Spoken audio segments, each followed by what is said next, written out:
There's no better place to have this announcement, this discussion, than the Munk School. It's an absolute pleasure to be here. This institution, over the course of the past two decades, faculty, students, graduates have helped shape Canada's domestic policies, our geopolitical strategies, and of course beyond our shores as well. And we wanted to make this announcement here because your insights here at Munk have never been in more demand than at this hinge moment in our history.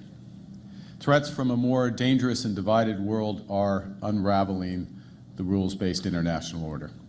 An order that was fused by the settlements at the end of the Second World War and the end of the Cold War, an order on which Canada has relied for longer than many of our lifetimes. And while the consequences of these developments are profound, we have agency. We have agency in determining what comes next. Canada can work towards a new international set of partnerships that are more secure, prosperous, just, and free. We can pursue deeper alliances with stable democracies who share our interests, values, principles, and history. And we can help create a new era of integration between like-minded partners that maximizes mutual support over mutual dependency. A new system of cooperation that promotes greater resilience rather than merely a quest for greater efficiency. Now, we can aspire to such a world, but aspiration without effort is just empty rhetoric. If we want a better world, we will have to make difficult choices and work harder than we've had to in decades. Government must start by fulfilling its most fundamental role, which is to defend Canadians. And the primary focus of my remarks today will be the nature and scale of what that will require in this new age. But first, let me stress that there can be no true security without economic prosperity. And that's one of the many reasons why so much of the energies of Canada's new government is dedicated and will be dedicated to transforming our economy to become the strongest in the G7. Getting there will require doubling the rate of home building, creating one Canadian economy out of 13, realizing our full potential as an energy superpower, pursuing a host of other nation-building projects, and diversifying our international commercial relationships with reliable partners. None of these goals will come easily or quickly. All will require ambition, collaboration, and, yes, on occasion, sacrifice. In a darker, more competitive world, Canadian leadership will be defined not just by the strength of our values, but also the value of our strength. A more confident, united Canada, a stronger Canada can help transform this age of disorder into an era of prosperity for all Canadians. And simply put, if we want a more reliable world, we need a stronger Canada. If Canada came of age at Vimy Ridge, we matured in the decades that followed D-Day. Depuis la Deuxième Guerre mondiale, le Canada a affirmé son indépendance. Nous avons forgé notre propre identité et de nouvelles alliances. De plus en plus, nous nous sommes éloignés du Royaume-Uni et nous nous sommes rapprochés des États-Unis. Nous sommes restés aux côtés des Américains tout au long de la guerre froide et lors des décennies suivantes, alors que les États-Unis ont joué un rôle prédominant sur l'échiquier mondial. Aujourd'hui, cette prédominance est chose du passé. With the fall of the Berlin Wall, the United States became the global hegemon. Its gravitational pull on Canada, always strong, became virtually irresistible and made the US our closest ally and dominant trading partner. But now, The United States is beginning to monetize its hegemony, charging for access to its markets and reducing its relative contribution to our collective security. In parallel, the world's trade routes, allegiances, energy systems, and even intelligence itself are being rewired. Rising great powers are now in strategic competition with America. A new imperialism threatens. Middle powers must compete for interests and attention, knowing that if they're not at the table, they're on the menu. Indeed, the threats that Canada faces are multiplying. Hostile powers, including foreign governments and non-state actors, are transcending geography to threaten our sovereignty. Terrorist entities have developed new capabilities and expanded their reach to challenge global security and put our communities at risk. Cyber attacks from the other side of the world can undermine our government, bankrupt our businesses, and paralyze our infrastructure. Et plus de leur capacité en ce qui a trait à la cybersécurité, les capacités militaires traditionnelles d'États comme la Chine et la Russie sont, elles aussi, en croissance. Malheureusement, nous ne pouvons plus compter sur notre situation géographique pour protéger les Canadiens et Canadiennes face à ces menaces. The long-held view that Canada's geographic location will protect us is becoming increasingly archaic. Threats which felt far away and remote are now immediate and acute. And as our climate changes and the polar ice recedes, Canada's Arctic is becoming more accessible and more vulnerable to commercial and military activity. We've been jolted awake by new threats to our security and sovereignty, including from an emboldened Russia and an assertive China. Russia's barbaric invasion of Ukraine shattered previous assumptions of European post-Cold War security, leading to sharp reappraisals of the costs of collective responsibility and underscoring how precious and precarious are international law, sovereignty, territorial integrity, and human rights. Disregarding these principles would not only betray our values, but also imperil our nation. When we stand up for territorial integrity, whether it's in Ukraine or West Bank and Gaza, we are also standing up for the territorial integrity of the Canadian Arctic. 10 years ago, Canada's defense spending fell to less than 1% of GDP. It has since doubled in cash terms, but it's still not close enough to face these mounting risks. The brave women and men who are protecting our sovereignty do not have the resources they need for a riskier world. Our military infrastructure and equipment have aged, hindering our military preparedness. I'll give an example or two. Only one of our 4 submarines is seaworthy. Less than half our maritime fleet and land vehicles are operational. More broadly, we're too reliant on the United States.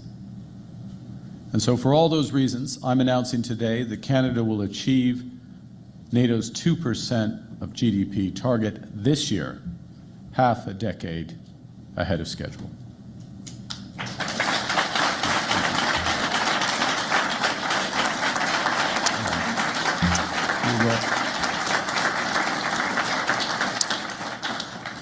And we will further accelerate our investments in years to come, consistent with meeting these new security imperatives. We'll start by changing the way we support and invest in our armed forces.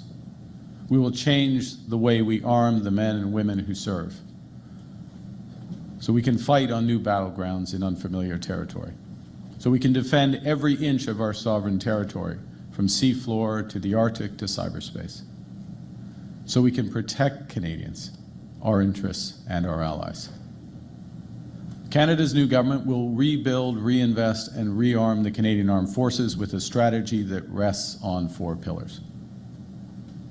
Investing in the foundations of defense, the women and men who serve, and the equipment and infrastructure that they use. Second, we will enhance and expand our military capabilities. Third, we'll strengthen Canada's defense industry. And we will diversify Canada's defense partnerships. I call on all parties in Parliament to support these critical investments in our security and sovereignty. Our plan will help ensure that Canada is strong at home and reliable abroad. We will ensure that every dollar is invested wisely, including by prioritizing made-in-Canada manufacturing and supply chains. We should no longer send 3/4 of our defense capital spending to America. We will invest in new submarines, aircraft, ships, armed vehicles, and artillery, as well as new radar, drones, and sensors to monitor the seafloor and the Arctic. Nous allons réparer et entretenir les navires, les aéronefs et les infrastructures que, pour trop longtemps, nous avons laissé se dégrader.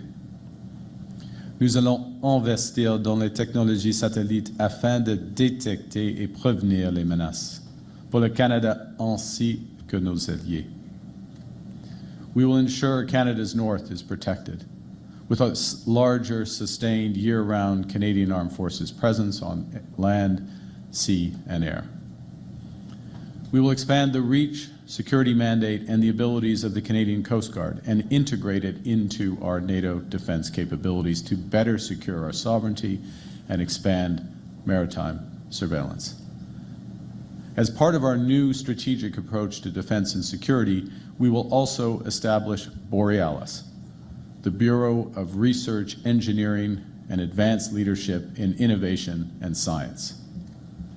Borealis will advance cutting-edge research in artificial intelligence, quantum computing, and other frontier technologies essential to safeguarding our sovereignty. Nous allons pallier le manque de personnel dans les forces armées canadiennes en modernisant le processus de recrutement, en bâtissant de nouveaux logements et sur nos bases militaires, en améliorant l'accès aux soins de santé et aux services de garde. Nous allons donner à chaque membre de nos forces armées une augmentation salariale bien méritée, qui contribuera aussi au recrutement et à la rétention du personnel. En ce moment même, les forces armées canadiennes luttent contre les feux de forêt pour protéger leurs compatriotes et leurs communautés. Elles défendent nos côtes et nos eaux. Elles patrouillent l'Arctique et soutiennent nos alliés aux frontières de la Russie. Elles le font dans des conditions difficiles et trop souvent avec l'équipement inadéquat. Elles méritent mieux et elles auront mieux. In parallel, we are actively seeking to strengthen transatlantic security, particularly by becoming a participant in Rearm Europe. This will help diversify our military suppliers with reliable European partners and integrate the Canadian defense industry as full participants in 150 billion euros of Europe's rearmament program. To these ends, the Canada-EU summit later this month will be more important than ever. And Canada will arrive at this summit with a plan to lead, with new investments to build our strength in service of our values. This will include our support for a new NATO defense industrial pledge, which will be negotiated at the NATO summit. The Defense Industrial Pledge encompasses both assets and infrastructure that support our defense goals. Canada is confident that our economic strategy and our many strategic resources, from critical minerals to cyber, will make major contributions to NATO security. We will support tangible commitments from our allies to provide NATO with the necessary resolve to deter aggression and protect against all adversaries in all domains. Our fundamental goal in all of this is to protect Canadians, not to satisfy NATO accountants. Ce qui va assurer notre sécurité et celle de tous les citoyens des pays membres de l'OTAN, ce sont des progrès tangibles et non un calcul mathématique. C'est l'approche que le Canada va préconiser et celle que nous présenterons à nos alliés de l'OTAN plus tard ce mois-ci. We will undertake this transformation of our military capabilities strategically, deliberately, and impactfully. Canada's Department of National Defence will immediately design a new defence policy that reflects both today's and tomorrow's threats, informed by experts, some in this room, and the experience of allies and partners, including Ukraine. We're in the process of creating a new defense procurement agency that will be guided by that new defense industrial strategy and overseen by our newly appointed Secretary of State for Defense Procurement. The Defense Procurement Agency will centralize decision-making and move at pace to get our armed forces the equipment they need when they need it. We will ensure that Canadian workers and businesses benefit from the huge increase in defense procurement that will be required, using Canadian steel, Canadian aluminum, Canadian critical minerals, Canadian cyber. Nous allons renforcer nos capacités industrielles et nous donner les outils nécessaires afin de répondre à nos besoins en matière de défense et saisir les opportunités associées. Nous allons investir davantage dans les armes et les munitions canadiennes, en plus de celles produites par un éventail d'alliés. It will be challenging to protect Canada and Canadians against growing and changing threats, all while building a stronger Canadian economy. But these are the imperatives of a more dangerous world. And as His Majesty the King reminded us just 2 weeks ago, our greatest challenges present immense opportunities. To build the military we need, we can deploy and develop Canadian innovation, Canadian ingenuity, Canadian industry. The transformation of our military capabilities can help with the transformation of our economy. Today, national defense already accounts for over 275,000 direct and indirect jobs across the country in over 3,000 communities, every province, every territory. Our renewed commitment to defense will create tens of thousands of more fulfilling, high-paying careers for Canadian workers. It will create enormous opportunities for Canadian businesses, yes, in the defense sector, but across a link of supply chains, from the production of the raw materials, steel and aluminum, to the truckers and rail workers who ensure their transit, to those who transform those materials into equipment, weapons, ammunition, vehicles. It will help drive innovation in sectors including AI, quantum, and cyber. It will safeguard Canada, as well as our interests and allies abroad. It will build Canada strong. Nous allons assurer notre sécurité dans un monde qui a été profondément transformé. Nous allons créer de bonnes carrières et de la prospérité à travers le Canada. En ce faisant, nous allons protéger cette prospérité, protéger notre qualité de vie et protéger notre façon d'être. Throughout Canada's history, there have been turning points where the world's fortunes were in the balance. That was the case at the start of the Second World War, just as it was at the end of the Cold War. And each time, Canada chose to step up, to assert ourselves as a free, sovereign, and ambitious nation, to lead on the path of democracy and freedom. And we are once again at such a hinge moment. Il est temps pour le Canada de tracer sa propre voie, de s'affirmer sur la scène internationale. Il est temps de défendre nos valeurs avec ceux qui les partagent. Il est temps de partager avec le monde une approche et une vision distinctes. Now is the time to act with urgency, with force, with determination. As the world grows more dangerous, Canada will ensure our country is protected from coast to coast to coast, while creating higher paying jobs across the land. Canada will lead with the values the world respects, the resources the world wants, an economy that leads the G7. We will build a strong, secure, and sovereign future for all Canadians and for all time. Thank you very much. Merci beaucoup.